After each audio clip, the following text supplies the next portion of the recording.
Look at that, yet another foe defeated. Well done, boss, just in time. I've been able to make contact with my old business associate. She has agreed to help us in our quest to make sense of the angelic writing.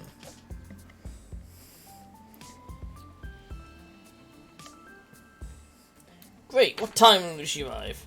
She's not coming to us, we're going to her. Oh, things are in. That's still disappointing considering my status and wealth, but I guess that's fine. Oh, I suppose I'll have to put some pants on. Mrs. May nods and crawls under your desk with your most appropriate leg coverings. A moment later, you are triumphantly dressed for travel. Great, let's get on with it. After a short trip in the outskirts of the town, you arrive. Angel approaches the manor before you with trepidation. You hear glass break. A crossbow bolt glances off Angel, landing at your feet. Don't worry, that was just a warning shot. Everyone can stay calm. A second bolt lets loose and hits Angel square in the shoulder. That was less of a warning shot. Everyone stay a little less calm. As Angel rips the bolt out of her shoulder, a figure bursts through a stained glass window on the second floor, landing directly on Angel. You catch her ascent and manage to toss her to the ground, where the figure, catching her footing, immediately springs into a tackle. Silent furiously strikes at Angel, who remains on the defensive. Boss, should I step in?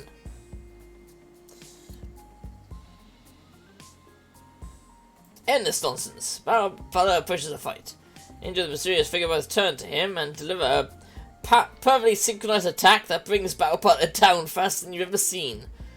I see we're still a perfect match. Figure removes her cloak. Get sappy on me, hard body.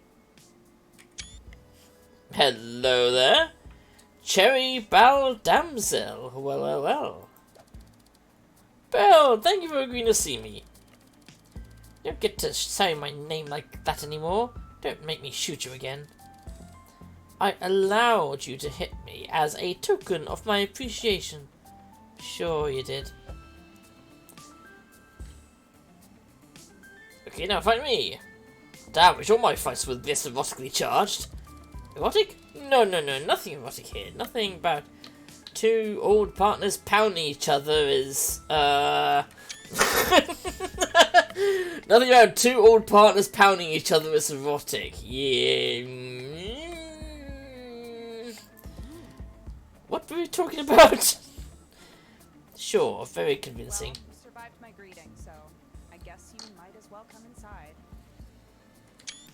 I'm liking this character. You went to Cherry's house. It's probably lovely, but small and decorated, mostly with mounted crossbows, swords, and throwing stars. From the place you first found me. Is it not, Angel? You aren't here to reminiscent about the past. You're here because you need something from me. Like for you, I was able to locate a copy of the exact contract that's put you low enough to come slum it with me. Cherry, I've looked over the Celestial contract, and I'm happy to say that I am confident that I have worked out a suitable translation for you. Really? We appreciate you willing to tell us. Willing to tell you? Well. We're not jumping to quite the conclusion today. We're jumping to quite the conclusion today, aren't we? If there's one thing you taught me, Angel, it's to never give anything away for free. Before I hand over this information, I'm going to need you to do something for me first. Angel, why is Demon so familiar? Well, I did teach her everything I know, so this must be what it feels like to deal with me. Ugh, I'm the worst. Listen, I'm not going to pussyfoot around this. After Angel and I parted ways, I was ignored by most of our contacts. There wasn't anyone who would dare risk pissing her off, so I took the work I could get, and after my time with Angel, I had a very specific skill set. Wait, that's why you disappeared? But I didn't ask them to... Don't shoot me. The reason I could translate angelic is because I've spent the last few years bounty hunting for Celestials. It's dangerous work, but I'm good at it. You know those treacherous incursions where someone braves many obstacles to break into a temple and procure an artifact of great value to give it to a British museum? Sure, who doesn't? Oh, Junius, do one of those? I brought my blow dart proof waistcoat and everything. No, I need you to brave obstacles to break into a British museum and give an artifact of great deal back to its rightful place in a temple.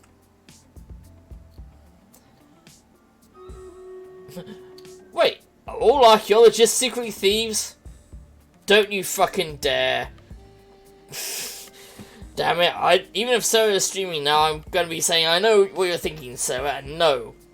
No. In turn upon the moral implications of that, here are the coordinates of the mansion and drawing of the urn my client wishes to brought back to their temple.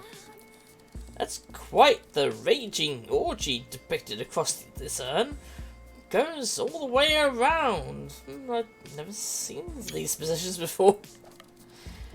This job is one of the more chaste gods, believe it or not. And when they're not banging mortals while disguised as geese or whatever, gods can be pretty vengeful, so don't mess this up. So bring the urn back to you, and you tell us the translation of the contract and how to break it. That's right, now get going. I need that urn in my hands by sunrise. You need to depart for the museum. As the journey gets underway, you notice Angel seems uncharacteristically sweaty and unfocused.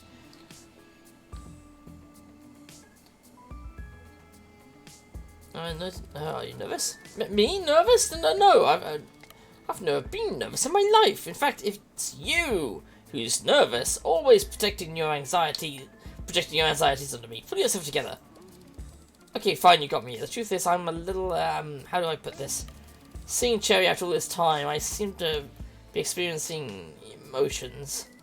Like, many emotions, all at once. Too many. I hate it. You see, the truth is that Cherry is more than a business associate of mine. She was once my paramour. I've not heard that term. Paramour, an undercover lover. Undercover lover. I didn't even think that was a thing. Ooh, dish. Yes, that's what I was kind of trying to do. It all started when I took on a series of jobs in the Americas. I think I'll just get the Stream Raiders started so those hanging on aren't hanging on too long. Yeah, thank you Geek for the epic and Promethean. And I hope you enjoyed the last battle. Stabby, stabby, stab. Stab, stab, stabby, stab, stab. Stabby, stab, stab, stabby, stabby, stab. Stab, stab, stab, stab, stabby, stab. Stabby, stabby, stab. Stabby, stab, stabby, stab, stabby, stab. Stabby, stab, stabby, stab. Stabby, stab. Stab, stabby, stab. Done. And I think I'll, just to make it simpler, give this to Promethean so you can have the 200 and be happy with it. And I'm going to continue on without Stream Raiders just to get this story out of the way.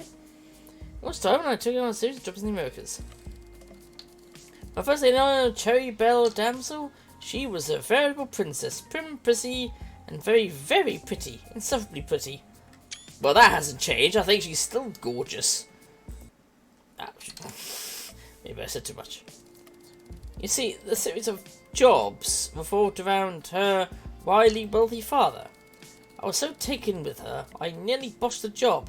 Emphasis on nearly. I did what I came to do and got the money. I'm not a complete sap. But I couldn't get Cherry out of my mind, so I went back. I went back again and again. Over time, we became friends, and well, so this friendship became more than a friendship, and one kiss soon led to more than a kiss. A curiosity spiraled into an affair, and eventually turned into a partnership. She went from sitting on mountains of wealth to scaly mountains with an outlaw. Not a penny to her name.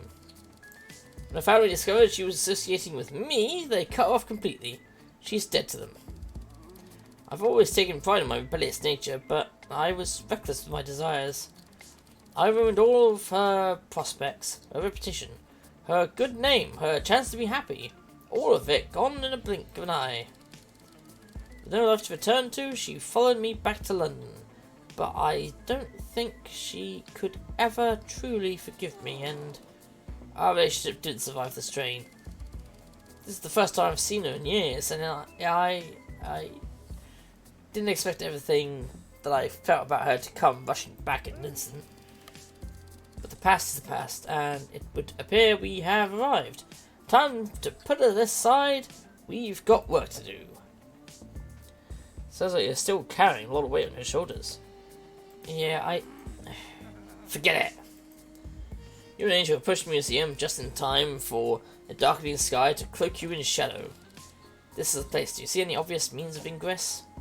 Skeletons drop down the chimney like a reverse archaeologist Santa Claus. Let's crack in the walls, squeeze through. Let's get down. Yeah, like a reverse archaeologist Santa Claus. Skiing moors is a large percent of how I spend my time, so I have no problem with this plan. Think you can keep up? Of course I can, since I brought this grappling hook. It's rather remarkable that you came to a business meeting prepared to scale the wall, boss. Technically, I came prepared to scale the wall, as I always am. But as I am in boss's service, I believe it still counts. To the grappling hook from the battle butler and fire it to the top of the museum. You and Angel reach the top roof and jump down the chimney. We're in. Time to find that sex urn. Ah, here's the map. According to this, there are 3 different halls that lead to our prize.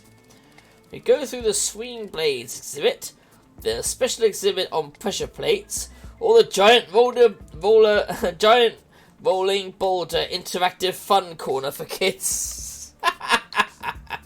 The boulder sounds like child's play. Tiptoe, it's so silent that even your careful footsteps seem loud in comparison. Suddenly the ceiling behind you drops and a giant boulder comes crashing to the ground, speeding towards you. Allow me, boss! As you and business maid book it towards the end of the hall, Battle Butler runs towards the boulder.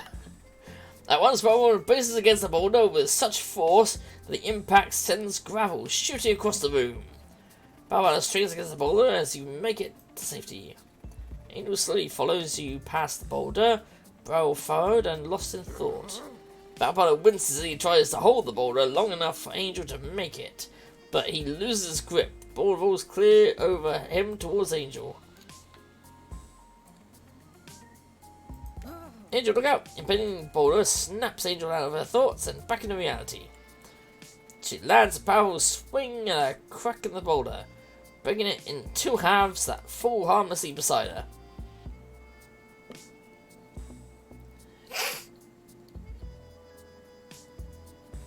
Curse his beautiful eyes, you must be lost in them, I'm so sorry. No, I was thinking of Cherry. Thinking about kissing her? She was really working that new get-up, wasn't she? She's really made the best of the bad situation, at least as that. Do you think she seems isolated, lonely perhaps? Maybe the exhibit of the erotic urns and the sexy chairs. Sexy chairs? When your target sits on a display case. Ah, we made it to the urn. Allow me to disable the alarm. Angel steps behind the exhibit and unties a small brass bell attached to it by a string. She smiles, pleased at her performance, and unceremoniously smashes the glass container with a nearby sexy chair. Ta-da! Security isn't very intricate these days. Let's get this urn back to Cherry. Return to Cherry, her prize in tow. Took you long enough. We took exactly as long as you gave us. We got you the urn. Now tell us the translation. Alright. Remember me for a moment longer, would you? Cherry takes the urn from you and dumps the contents on a table. She sorts through the dust and uncovers an ancient amulet. Like an ancient amulet I sent someone for? Hey, isn't that someone's ashes? What? No, it's very dusty. Collectors of relics are untidy people. They just leave other people's belongings on shelves for decades to gather dust. And don't worry, I will return the urn to my client, now that I have what the previous owner kept inside it. Carefully dust off the amulet. It appears to be made from darkened, intricately carved bone, with a large black gemstone set on its center. I don't like the sound of this. Is that another magic gemstone? Because I have rotten luck with those. It better be. I paid good money for this intel. Takes the amulet and approaches Angel, who warily allows Cherry to press it against her neck. Cherry waits a moment. Nothing happens. Damn it. Well, it was a long shot. Can you explain what this was about? I don't claim the previous owner used the urn to store an amulet of Exuberai, but an artifact said to be able to drain a being of their cosmic energy. Well, why didn't it work? I have no idea. I've never used one before. I was hoping it might just work and we can forget the whole contract thing. No matter, there are always buyers for this kind of junk. Sorry for the distraction. Cherry unceremoniously chucks the amulet into a chest at the side of the room, where it joins a multitude of other occult-looking trinkets. Still, a deal's a deal. Here's what I was able to figure out about your celestial contract. About time. Turns out that due to the complicated legal reasons, both realms generate all their soul-binding contracts through a group of solicitors practicing law in purgatory. Lawyers? In purgatory? I always assumed all solicitors wound up in hell. Most of them start there, yes, but they tend to cut deals until they eventually turn up in purgatory. It's basically the afterlife's equivalent of white-collar prison. And it turns out the purgatory-based law firm of Limbo, Perdition, Inc. always includes a loophole in their contracts. Here, what you correctly identified as the exit clause. What you translated as a misdeed is more of a deep personal failing. Ha! There's a reason it's the same for both heaven and hell, despite their conflicting viewpoints.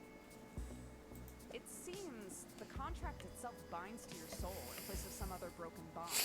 The translation is kind of vague, purposefully so, I believe.